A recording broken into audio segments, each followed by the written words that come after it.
नहीं देना है, उस बंदे का रेपुटेशन और सब ट्रस्टीज डिसाइड करते हैं ये सारा। तो ट्रस्टीज क्या करेंगे, एक रिजोल्यूशन पास करते हैं।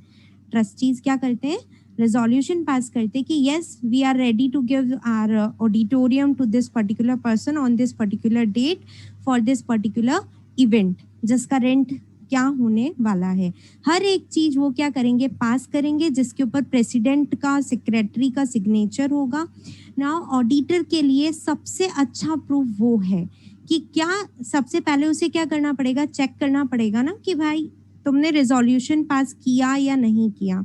तो ऑडिटर सबसे पहले वो रेजोल्यूशन चेक करेगा, देन ये चेक करेगा कि रियल में ऑर्गेनाइज हुआ था या नहीं हुआ था, पेमेंट आया या नहीं आया। ये सारी चीजें आपने जो कही, रिसिट्स, बैंक स्टेटमेंट्स, बिल्स, इन सब से हम क्या करेंगे, चेक करेंगे। क्लियर, समझ में आया? Yes ma'am. Yes ma'am. है ना। अब एक्सपेंसेस की बात करूं मैं तो केवल एक एक्सपेंसेस, चलिए पहले 5-6 एक्सपेंसेस बताइए मुझे, स्कूल में क्या क्या एक्सपेंसेस होंगे? Ma'am maintaining, maintenance, yes, maintenance, salary. हम कंस्ट्रक्शन वर्क्स चलते हैं स्कूल के अंदर। डेप्रिसिएशन, डेप्रिसिएशन, और बाकी सारे नॉर्मल खर्चे ही होते हैं, है ना, लाइक रिपेयर मेंटेनेंस हो गया, न्यूज़पेपर मंगवा रहे हैं हम लोग, है ना, कंप्यूटर्स का रिपेयरिंग करवा रहे हैं, ये सारे हमारे नॉर्मल। मेन क्या हो गया हमारा, सैलरी मेन एक्सपेंसेस हो जाता है। स्टाफ सैलरी, पियोन सैलरी जो होती है वो हमें टाइम टू टाइम देना पड़ता है हर मंथ, ठीक है। तो इसके अलावा अगर हमारी स्कूल रेंट पर चल रही है, मतलब जो बिल्डिंग है वो रेंटेड है, तो रेंट हमारा एक एक्सपेंसेस हो गया, रेंटल एक्सपेंसेस हो गए। मैम एनुअल फंक्शन वगैरह, एनुअल फंक्शन एक्सपेंसेस हो जाते हैं हमारे यहाँ पे, ठीक है। प्राइस डिस्ट्रीब्यूशन एक्सपेंसेस हो जाते हैं। कुछ ऐसे एक्सपेंसेस हो जो स्कूल से मेनली रिलेटेड हो। देखो जो नॉर्मल एक्सपेंसेस लिख दिए वो तो हर जगह ही है, बट हमें सिर्फ एग्जाम में 5-6 एक्सपेंसेस लिख करके आने हैं। तो पहले माइंड ये चलाओ कि वो केवल स्कूल में ही होते हैं ऐसे एक्सपेंसेस लिखे, जैसे price distribution, annual function expenses, है ना, चिल्ड्रन फेयर एक्सपेंसेस, ठीक है। कोई भी हम 26 जैन और ये फेस्टिवल्स बनाते हैं उनसे रिलेटेड एक्सपेंसेस। तो इन सब का एक पर्टिकुलर ब्लॉक बना दिया हमने कि ये सारे एक्सपेंसेस होते हैं। तो अब ऑडिटर को उनको क्या करना है, वेरीफाई करना है। आपका होमवर्क क्या है, वेरीफाई कैसे करेगा ये आपको सोच के आना है, ओके। देन असेट्स क्या क्या होगी स्कूल के अंदर? बिल्डिंग, फर्नीचर होगा, फर्नीचर, लाइटिंग्स, है ना, ब्लैक बोर्ड वगैरह, बसेस, वेरी गुड, बसेस, ठीक है।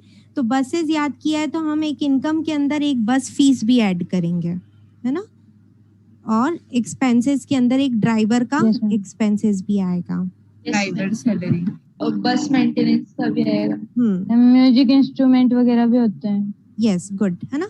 तो sports equipment, entertainment equipment like music etcetera, है ना, और ब्लैक बोर्ड्स एंड फर्नीचर्स, और ये जो फैन वगैरह होते हैं, कंप्यूटर्स होते हैं, बिल्डिंग होती है, ये सब हमारी क्या होती है, असेट। इसके अलावा कैश है, एफडीज है जो हमने इन्वेस्ट किया है, शेयर्स में जो इन्वेस्टमेंट किया है, वो सारी चीजें, ये सब हमारी क्या है, असेट्स है। तो ऑडिटर इनको क्या करेगा, वेरीफाई। ना वेरीफाई कैसे करेगा वो आपको सोच के आना है।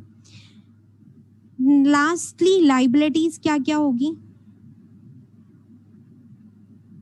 अगर बैंक से लोन लिया हुआ है तो दैट इज आवर लाइबिलिटी, है ना। Endowment fund, endowment fund, capital fund, कोई पर्टिकुलर स्पेशल फंड हमें मिल रखा है कि भाई बिल्डिंग बनाने के लिए पैसा दिया है किसी ने मुझे, बिल्डिंग फंड ना। इसके अलावा अगर मैंने टीचर्स की सैलरी 1 महीने की रोक कर रखती हूँ, है ना, अगर तो 1 महीने की मैं हमेशा रिजर्व करके रखती हूँ कि आपने बाय चांस मुझे कॉशन मनी जिसे कहते हैं कि आपने मुझे पैसा नहीं दिया तो हम आपका ये आपने हमें नोटिस नहीं दिया छोड़ने के 1 महीने पहले तो हम आपका ये मनी रख लेंगे।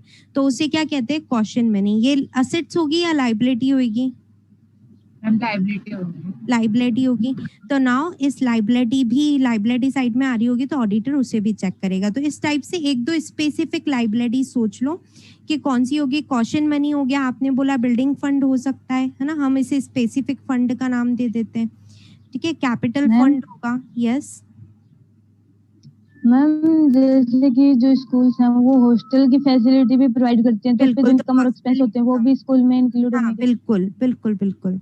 अगर हॉस्टल आपका खुद का है, लाइक जो बिरला की स्कूल्स होती हैं तो बिरला का खुद का ही हॉस्टल होता है, तो हाँ मैम। वो पूरा स्कूल के अच्छा। अंदर ही आएगा, ठीक है। तो हॉस्टल इनकम और and ma'am hostel expenses, yes. मतलब स्कूल्स ये ऑफर देते हैं कि मतलब अगर 90% से अबव परसेंटेज आएंगे बच्चों के तो उनको लैपटॉप दिया जाएगा, बिल्कुल, तो वो 50,000 की प्राइस प्राइज मनी दी डिस्ट्रीब्यूशन जाएगी। Expenses, all are price distribution मतलब एक्सपेंसेस। मतलब वो लाइबिलिटी में भी आ सकते हैं क्या एक तरीके से? नहीं नहीं नहीं, लाइबिलिटी में वो कैसे आएंगे, लाइबिलिटी में नहीं आएंगे। देखिए ये कोई वो नहीं है कि मुझे पैसा ना फिक्स नहीं है ना कि 90% से ऊपर कितने लोगों के आएंगे और मुझे कितना हाँ मैम। स्पेंड करना पड़ेगा इसके ऊपर, ठीक है।